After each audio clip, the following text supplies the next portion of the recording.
I'm glad you're here. My name is Elias Thorne, and while my story might begin in a courtroom, a place often associated with endings, for me, it marked a profound new beginning. It was a chilly morning in the old civic building of Oak Haven, the kind of cold that seeps into your bones, much like the dread that had settled deep within me for months. My almost ex-wife, Serena, sat across from me, a picture of poised defiance. Her designer dress, a shade of emerald green that always seemed to mock my more understated tastes, shimmered under the fluorescent lights. Her perfectly coiffed hair and the faint scent of jasmine perfume, once so comforting, now felt like a cruel masquerade. The proceedings had been a blur of legal jargon and veiled accusations, each word a fresh cut. When the judge's gavel finally fell, signaling a brief recess, Serena leaned back, a faint, almost imperceptible smirk playing on her lips. She crossed her legs, the soft leather of her expensive boots creaking softly. Her lawyer, a smooth-talking man named Mr. Finch, adjusted his tie, already radiating a quiet confidence that set my teeth on edge. Your Honor, Serena's voice was a silken thread. Let's be entirely transparent. My husband, bless his heart, she paused, her gaze sweeping over me with a dismissive air, is rather like a sturdy oak.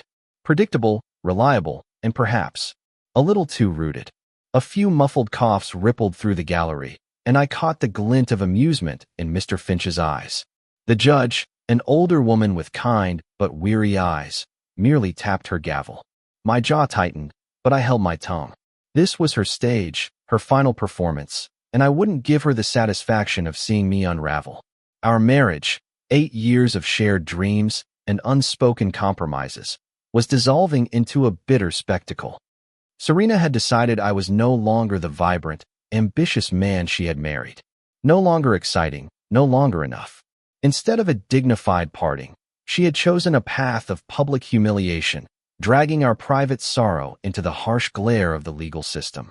She had already claimed our ancestral home, the one I had poured my heart and soul into restoring, brick by painstaking brick. She had fought tooth and nail for a significant share of my bespoke furniture design workshop, Thorne and Timber, a venture she had always dismissed as a quaint hobby. And now, in this final hearing, she was still twisting the knife, determined to strip me of every last shred of my dignity. Her new confidant, a sharp-suited investment banker named Julian, sat in the back row, his presence a constant, low thrum of contempt. He hadn't even bothered to be discreet about their dalliance.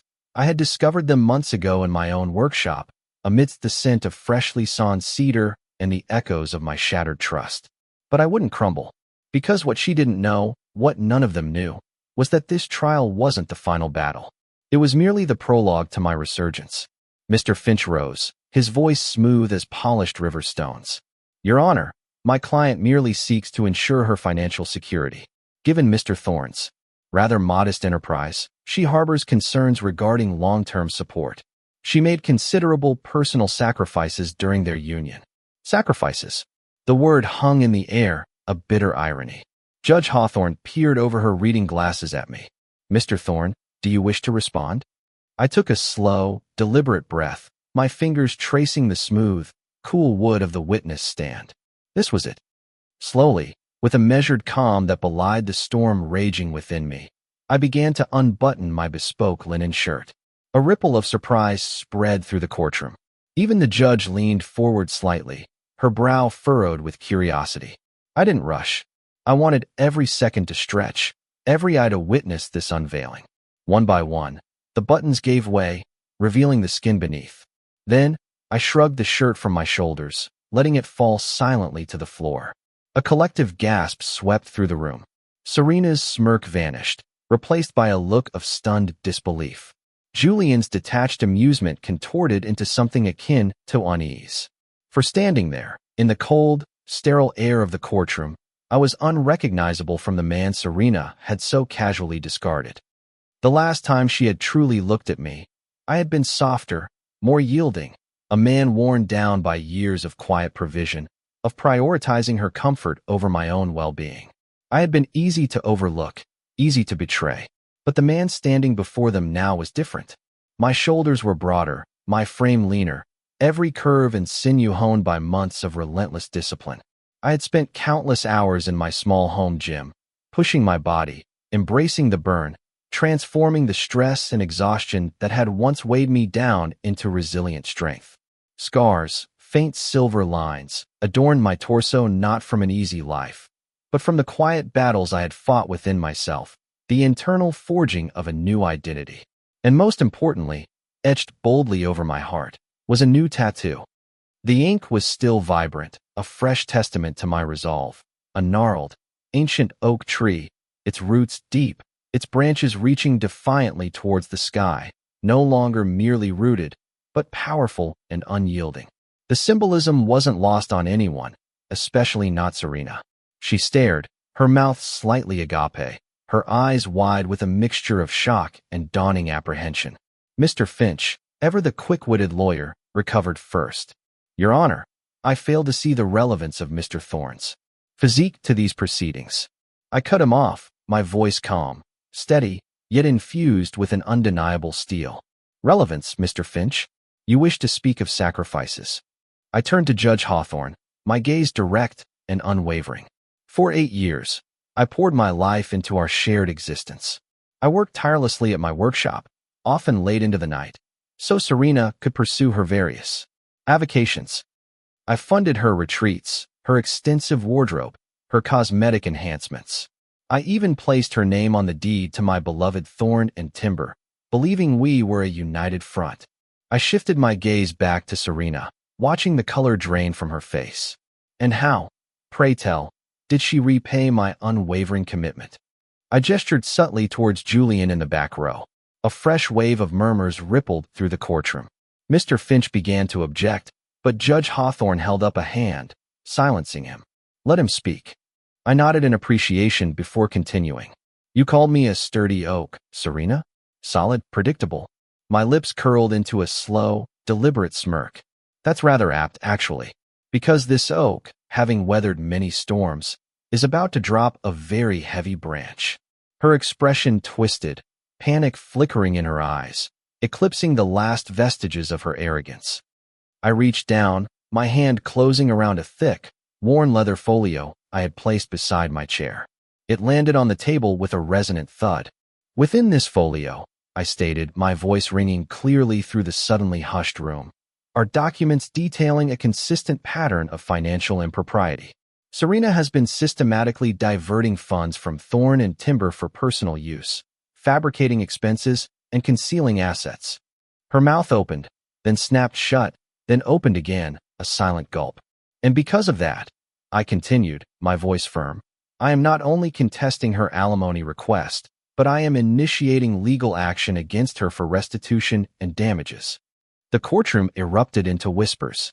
Mr. Finch frantically rifled through his notes, his composure visibly shaken. Serena sat frozen, her perfectly rehearsed confidence shattered.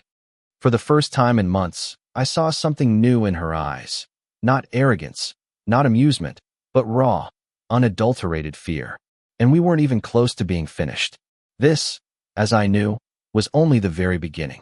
The echoes of my declaration still reverberated, a tangible force in the stale courtroom air. My soon-to-be ex-wife, Serena, remained a tableau of disbelief, her manicured nails digging into the polished wood of the defense table. The facade she had so meticulously maintained, that confident, dismissive smirk, had been brutally replaced by the cold sting of panic. Her lawyer, Mr. Finch, no longer radiating smug assurance, shuffled through his papers, clearly blindsided by the storm I had unleashed. Your Honor, he stammered, adjusting his already crooked tie, I'd like to request a brief recess. We need time to review these so-called evidences. Judge Hawthorne held up a hand, silencing him with a quiet authority. Not yet. Her sharp gaze, now tinged with a distinct curiosity, turned to me. Mr. Thorne, you are alleging that Mrs. Thorne engaged in financial misconduct? I nodded, keeping my posture calm and composed, though the steady drum of my heart was a powerful rhythm beneath my renewed strength. Yes, Your Honor. Concrete and irrefutable proof. With that, I unfastened the leather folio, revealing page after page of meticulously compiled documents, bank transfers, falsified expense reports from Thorn and Timber, and hidden credit card statements, all bearing Serena's signature. It had taken months to assemble this mosaic of deception. When I first stumbled upon her infidelity, the initial surge of anger quickly gave way to a chilling clarity. I knew I couldn't simply walk away from this marriage, leaving everything I had built behind, not after her betrayal. So, I did what she never thought I was capable of. I outplayed her. I engaged a brilliant forensic accountant, a specialist in unraveling financial knots. What they uncovered was staggering. She had been systematically siphoning funds from our joint accounts, cleverly disguising them as legitimate business expenses for Thorn and Timber, lavish spa weekends with Julian, masquerading as client networking events, thousands of dollars in designer garments, categorized under a professional wardrobe for a business she barely engaged with. Even a substantial down payment on a luxury apartment in the bustling city of Viridia, an urban escape I later realized was her planned refuge after bleeding me dry. And the most delicious irony?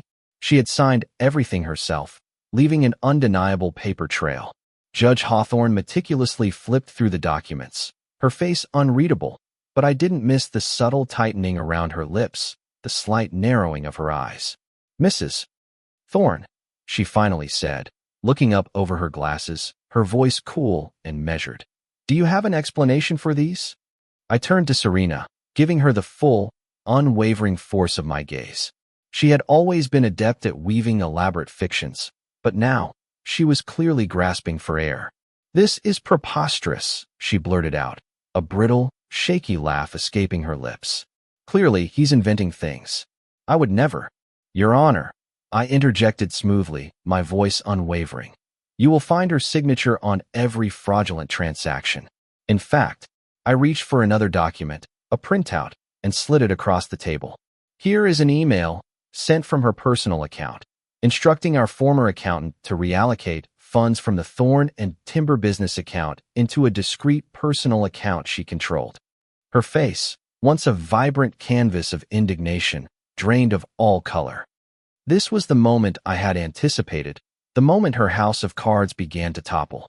You hacked my email," she whispered, her voice barely audible, a desperate tremor running through it. "No," I replied evenly, my voice devoid of emotion.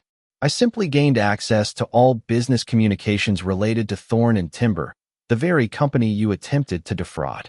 Judge Hawthorne exhaled slowly through her nose, her irritation with Serena visibly mounting. "Mrs. Thorne, these are grave allegations. Your legal counsel will be afforded time to prepare a rebuttal, but for now, I am compelled to thoroughly review these financial claims before any ruling on alimony can be considered." Mr. Finch began to speak rapidly, his words a desperate cascade, flipping through his briefcase, searching for an escape route that simply didn't exist.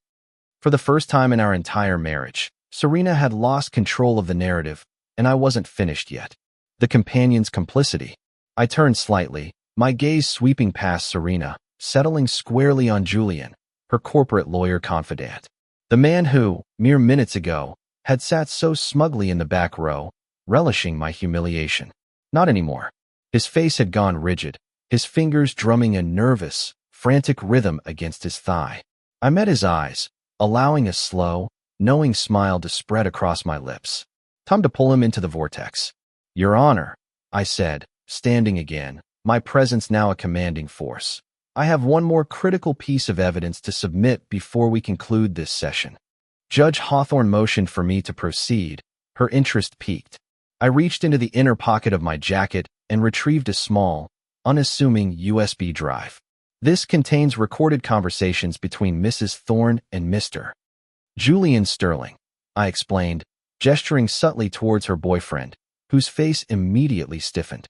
"In these exchanges, they explicitly discussed their intricate scheme to systematically drain my financial resources before Serena officially filed for divorce." Serena's head snapped towards me so abruptly, I feared she might suffer whiplash. "What?" she shrieked, her voice shrill with a sudden, dawning terror. That's illegal. He can't record private conversations." I turned back to the judge, calm and collected. "Your Honor, all recordings were made within the confines of my own home, In a jurisdiction where one-party consent for recordings is entirely legal and admissible. Judge Hawthorne arched an eyebrow, then waved for a bailiff to collect the USB drive. I will have this evidence reviewed immediately, she stated, her voice stern. If it corroborates your claims, Mr. Thorne, then this case has just escalated far beyond a mere divorce proceeding. The blood drained from Julian Sterling's face, and in that moment, I knew. He hadn't known. He had no idea Serena was planning to drag him down with her in her desperate flight. A beautiful, devastating realization. I turned back to Serena, lowering my voice so only she could hear me. The quiet words of poison tailored just for her. You believed you were playing me, sweetheart? I murmured, my voice a silken threat. But you were always playing yourself. Her jaw clenched so tightly, I could almost hear the grinding of her teeth. I wasn't the sturdy oak anymore. I was the storm that had just shattered her meticulously crafted future. The fallout begins. Judge Hawthorne took a deep, weary breath. Given the exceptionally serious nature of these allegations, I will require ample time to meticulously review all submitted financial documents and evidence before rendering any further rulings.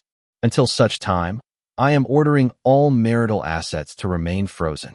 Serena's head snapped toward the judge, her eyes wide with uncomprehending horror. Frozen? She repeated, her voice a fragile crack. Yes, Mrs. Thorne, Judge Hawthorne stated flatly.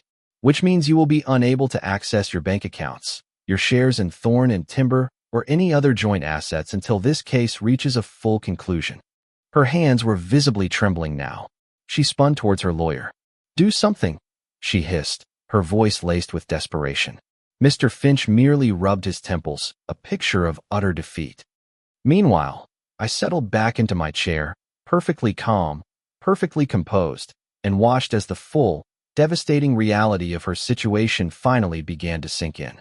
She had envisioned walking away wealthy and triumphant, a phoenix rising from the ashes of our marriage. Instead, she had just been financially severed, completely cut off. And Julian? He was already checking his expensive watch, his gaze darting around the courtroom, looking like a caged animal desperate for escape. I glanced at him again, a faint, almost imperceptible smirk touching my lips. He wouldn't last. She was about to discover just how quickly men like him vanish when the well of money runs dry. But that, I mused, was a problem entirely for her to contend with. Because for the first time in a very, very long time, I had already won. The courtroom's hushed silence after Judge Hawthorne's decree was thick with unspoken tension. I watched, a quiet observer, as Serena's carefully constructed world imploded. Her eyes, once sharp and calculating, now held a raw, exposed vulnerability. Mr. Finch, her once confident counsel, looked as though he had aged a decade in minutes, his posture slumped in defeat. As the judge called for a brief recess, a flurry of activity erupted. Lawyers huddled, whispered conversations filled the air, but my gaze remained fixed on Serena and Julian. She clutched his arm, her grip desperate. Julian, darling, please listen to me, she pleaded, her voice trembling, stripped of its usual veneer of control. You know I would never intentionally involve you in anything like this. It's just business intricacies. We can sort this out, I promise. Julian ripped his arm away, his expression a mask of fury. You absolute idiot, he hissed, his voice low and dangerous, a stark contrast to his usual smooth demeanor. Do you have any idea what you've done? Serena blinked rapidly, tears finally welling in her eyes, blurring the perfectly applied mascara. But, you said we'd be together, she whispered, her voice cracking. You said. I said a lot of things, he cut her off, running a hand through his impeccably styled hair, looking utterly repulsed. I didn't sign up to be implicated in a federal fraud investigation, Serena. My career, my reputation, everything I've built. Because of your recklessness. Her breath hitched, a small, wounded sound. I slowly rose from my seat, adjusting the cuffs of my crisp linen shirt. I walked past them, each step deliberate, a quiet declaration of my liberation. As I drew level, I leaned in just enough for my words to be a private, chilling whisper, meant only for her. It appears, sweetheart, I murmured, my voice a gentle caress of triumph. You significantly overplayed your hand.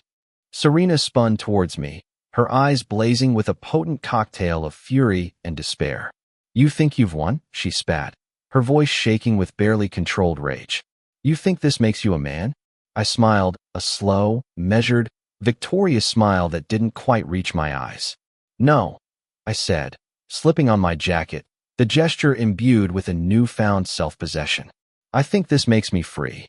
And then, I walked away. I left her standing there, a broken figure, stripped of her money, her power, and the man she had so readily sacrificed me for. There was no one left to save her. Aftermath, a taste of her own medicine. A week later, a message appeared on my old, rarely used mobile phone from an unknown number. I opened it. It was Serena. "Jessica, I made a mistake. Jessica, please. I just want to talk. Jessica, we can fix this." I chuckled. It wasn't a bitter laugh, nor an angry one. It was the sound of pure, unadulterated freedom. Then, without a moment's hesitation, I deleted her messages, every single one. I didn't need to respond. I had already said everything that needed to be said. The moment I deleted Serena's frantic messages, something fundamental shifted within me. For the first time in what felt like an eternity, certainly years, I felt a profound lightness, an unburdening of a weight I hadn't realized I'd carried for so long. The woman who had, for too long, exerted an almost suffocating influence over every facet of my life, was now nothing more than a fading echo, a name in a court file, a stark lesson in the insidious nature of betrayal. And yet, her true downfall, I knew, was only just beginning to unfold. While I had walked away, victorious and renewed, she still had everything to lose. Public humiliation. The weeks that followed painted a grim, public narrative for Serena. The initial shock quickly gave way to the harsh glare of reality. First came the forensic financial audit, a meticulous and unforgiving deep dive into her fraudulent transactions. As I had anticipated, the evidence was undeniable, a tangled web of deceit. Stolen funds from Thorn and Timber, clandestine transfers into hidden accounts, and outright embezzlement. She wasn't merely losing her bid for alimony. She was facing the very real specter of criminal charges, the kind that could unravel her entire future. And then came the swift, brutal severing of her relationship with Julian. I had fully expected him to cut and run, but even I underestimated the speed and ruthlessness with which he would abandon her and, indeed, throw her under the nearest bus. Just 3 days after the initial hearing, his prominent investment firm publicly distanced itself from him, issuing a frigid statement about their zero-tolerance policy for unethical behavior. Julian, in a desperate attempt to salvage what little reputation he had left, resigned before he could be formally terminated. And Serena? She found herself utterly alone, completely bereft of her supposed upgrade, with no money, and a reputation that lay in tatters, whispered about in the elite circles she had once so desperately coveted. Serena's final plea. I had braced myself for one last, desperate attempt from her, a final act of desperation. And true to form, one cool evening, as I was winding down after a day of fulfilling new orders in my workshop, the familiar rhythm of my tools replaced by the comforting scent of cedar and sawdust, a tentative knock echoed at my front door. It was steady, yet hesitant, a stark contrast to her usual imperious demands. I considered ignoring it, allowing the silence to be my final answer. But then, a thought surfaced. Why not witness this final act? Why not allow myself this moment of quiet observation? I opened the door. There she stood, Serena Thorn, once my wife, now a fragile shadow of the woman she used to be. She was still attempting to project an air of composure, but the desperate hunger in her eyes betrayed her. Her makeup, though perfectly applied, seemed to mask a profound weariness, an underlying misery. Her once ubiquitous, expensive jewelry was conspicuously absent, likely pawned to sustain her rapidly dwindling lifestyle. And when she spoke, her voice was softer, more vulnerable than I had ever heard it, a stark departure from its usual confident timbre. "Elias," she began, forcing a small, brittle smile, Can we talk?" I leaned against the doorframe, crossing my arms over my chest, my new oak tree tattoo a silent testament to my resolve. "What?" I asked, my voice calm, unreadable. "Is there left to talk about, Serena?" She shifted uncomfortably, letting out a nervous, almost self-deprecating laugh. Look, I know things got messy. I know we had our disagreements. But I simply stared at her, allowing the silence to stretch, an oppressive weight between us. I miss you, she finally whispered, the words barely audible. I raised an eyebrow, a flicker of something close to amusement touching my eyes. Do you, Serena? She swallowed hard, her composure finally fracturing. Yes. I mean, we had so many good years, Elias. And I made a mistake. I let things get out of control. I didn't mean for any of this to happen. I didn't respond. I simply let the silence linger, a silent, damning indictment. Serena's face twisted slightly, and the fragile act finally crumbled. Her voice, when it came again, was sharper, tinged with a familiar resentment. Damn it, Elias. Can't you just stop being so infuriatingly self-righteous for 5 seconds? I'm trying here. I chuckled softly. Ah, there she was. The real Serena. The one who had tried to tear me down, who had mocked my loyalty, my dedication, for being easy to ride. And now, she wanted me back. I tilted my head slightly. You don't miss me, I stated plainly, the truth a sharp, undeniable blade. You miss the life I gave you, the stability, the unwavering provision, the comfort. Her lips parted, as if to protest, but no words came. She knew it was true. The truth hung in the air, a bitter scent. I have nothing left, Elias, she admitted, her voice finally breaking, a raw, desperate sound. No money, no one to turn to. I just need a little help, just until I can get back on my feet. Please. The audacity almost made me laugh aloud. But I wouldn't give her the satisfaction of that reaction. Instead, I reached into the pocket of my trousers, pulled out my wallet, and extracted a single, crisp $20 bill. I extended it towards her. She stared at it, her expression a mix of confusion and outrage. What the hell is this? She snapped, her voice regaining a fraction of its old bite. I smiled, a slow, gentle, yet utterly final smile. Consider it, I said, my voice soft, almost regretful. My very last act of generosity, Serena. A small offering for your new beginning. Her face flushed crimson with humiliation, a deep, angry red. You son of a. I simply closed the door, a soft click that resonated with profound finality. And that, truly, was the last time I ever saw Serena Thorne. The oak stands firm. It learned its lessons, grew stronger, and finally, truly, learned to thrive on its own rich soil.